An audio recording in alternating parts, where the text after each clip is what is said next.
How would it feel if a cat could pull rank on you and get you fired? In 10th century Japan, one woman learned this lesson the hard way, and we'll hear her story in just a moment. But first, to understand how a cat could wield so much power, you need to understand the world she lived in. Cats are revered and pampered today, but they'll never forget when they were treated like gods. While we usually think of Egypt, Japan has its own colorful history with cats. Surprisingly, they are not native to Japan. They were rare, expensive imports from China, first arriving around the 6th century. Owning one was a massive status symbol reserved for the absolute elite. These weren't barn cats. They were treasures, kept on leashes and treated like royalty. Emperor Ichijo decided to make that royalty official. On the 19th day of the 9th month of the 999th year, Emperor Ichijo's cat gave birth to kittens. To celebrate, he granted her the name Lady Myobu, and she was granted the rank of Myobu, or Lady of the 5th rank, to match. He also assigned a wet nurse and staff to take care of her and the kittens. She had a beautiful red collar with a white tag. The emperor even had little outfits made for the cats, and gave her the headdress of nobility.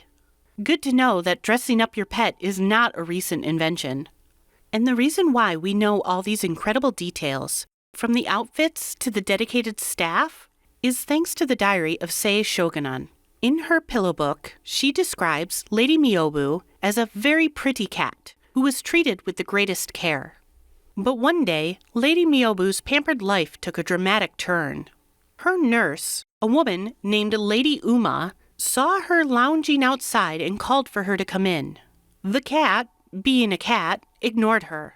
Annoyed, Lady Uma tried to scare the cat. She called for the palace dog, Okinamaru, shouting, "Come here and bite Lady Myobu."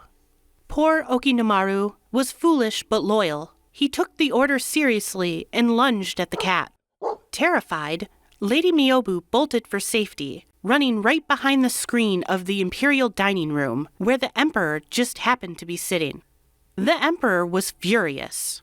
He picked up the frightened cat, summoned his attendants, and delivered his verdict. The dog was to be beaten and exiled. And as for the nurse, Lady Uma, he looked at her and said, "We shall have to find a new nurse for our cat. I no longer feel I can count on you." She was fired, outranked, and unemployed because of a cat. Emperor Ichijo's love for his cat wasn't unique. One of his predecessors, Emperor Uda, would gush about his cat in his journal. How the cat was as dark as night, how adorable it was curled up like a coin, and how he was convinced that his cat was better than any other. A sentiment still held by pet owners over 1,000 years later that their pet is the best one. So while Lady Myobu enjoyed her elite status, it would take a few more centuries for cats to become a common pet for everyone in Japan.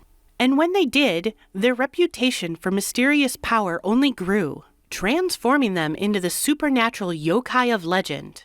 But that, as they say, is a story for another day. If you enjoyed this perspective on the past, consider subscribing. Before you go, why don't you sink your claws into one of our previous videos? You can find them right here. And remember, your comments and questions are like catnip, so drop them down below. Until next time!